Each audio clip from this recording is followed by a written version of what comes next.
Hai, assalamualaikum.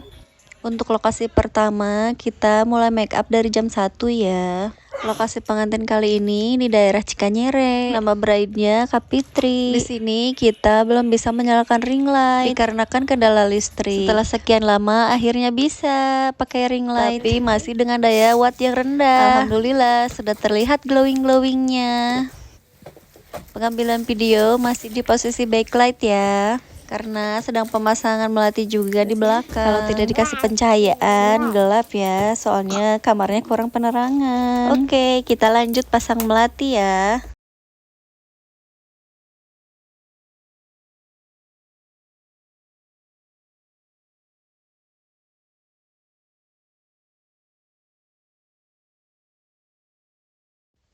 Oke, lanjut ke before-nya.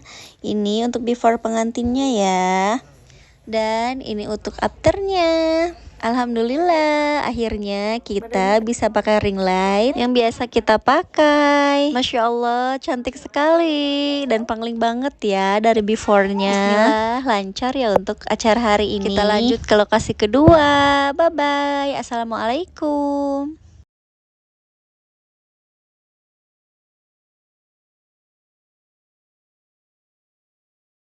Terima kasih sudah menonton videonya. Kali ini agak panjang ya, kalau dibuang sayang. Jadi kita bikin recap videonya. Thank you for watching.